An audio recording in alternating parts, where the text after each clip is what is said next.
Subnautica 2 is knocking on our door, Space Engineers gets a big update and many more news for Space Monkeys. Check this out!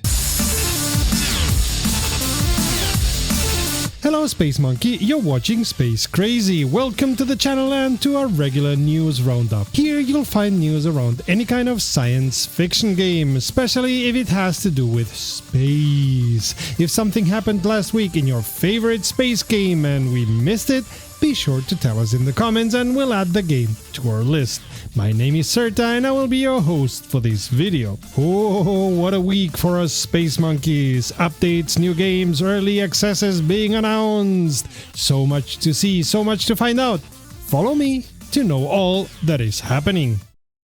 Elite Dangerous released what they call their Trailblazers update, reworking the economies and population growth of player colonized systems so as to offer more flexibility to us players.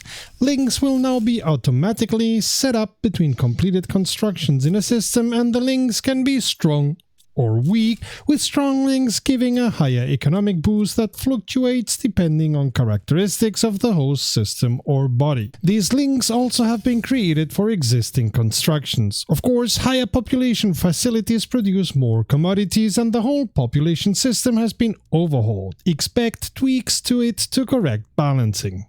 A different change introduced here is that architects can apply paint jobs to different facilities while they are docked to them. And yet another change comes with merit gains in all power play systems, with a lot of detailed changes you can read about following the link in a description. 1.5 tons of bug fixes were also introduced in this update, or so the developers and all of us hope.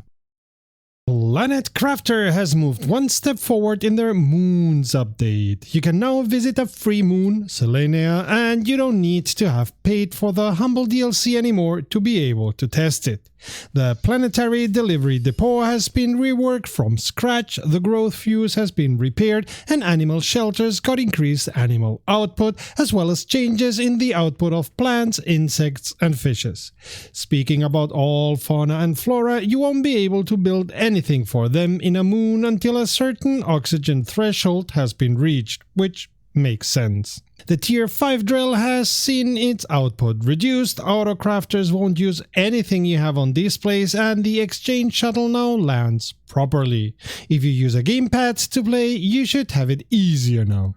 Deconstructing algae generators should not be a problem now, and the UI got some general fixes and tweaks. Dune Awakening will have what they call a large-scale beta weekend from May 9th to May 12th, where players with beta keys and those who pre-ordered the game can play it and check out most of Act 1 of the story. While this may just be marketing, it's not a bad idea to check out if your game is able to support a large bunch of players accessing it. We all remember how difficult it was to get to the servers of Helldivers 2 when it came out, right? You can try to win the beta lottery and ask for a beta key through the Steam page of the game. There's a new kit in town and its name is Surviving Series. It just came out for sale on Steam, and if you're asking yourself what it's all about, go check out our review, see the link up there. Not only can you pre-order the altars, you can even, if you're so inclined, order a physical signature edition that comes with a collector's box, a set of 4 pins, a metal keyring, a pierogi press, a lenticular map, and a sheet of stickers. While I'm normally not interested in this kind of things, the pierogi press makes it enticing because doing that thing by hand... Sorry, got distracted by food for a second here. Surviving Mars Pioneer goes early access next week Thursday. The game will be a VR version of the well-known Surviving Mars game for €20 USD.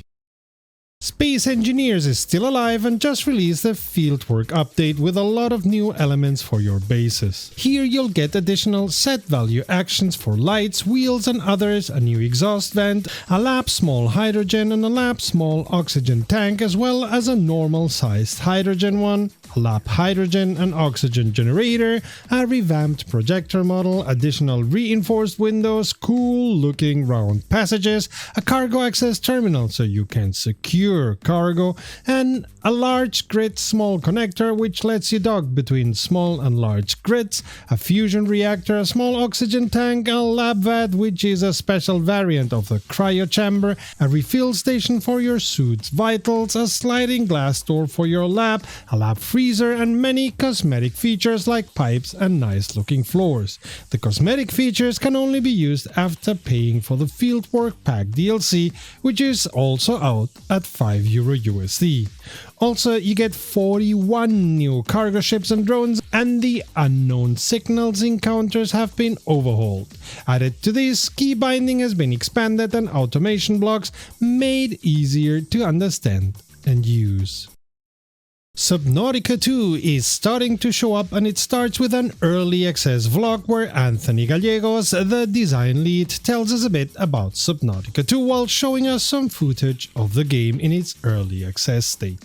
He let us know it will be an all-new mysterious alien world, so no 4546B anymore, and the video shows some new constructions as well as some new aquatic fauna. We also see some co-op playing as well as a new submarine. And he warns us about new Leviathans. Eek. While he says early access is coming this year, he does not give us a more precise date than later in 2025, and it seems they are going to go at it the same way they did with the original Subnautica, where the early access is going to be a very raw preliminary version of the game, where the input of us early gamers will move the needle in some of the game decisions. They also invite us to their official Discord to continue the conversation. Grab your rebreather, we're going underwater once again.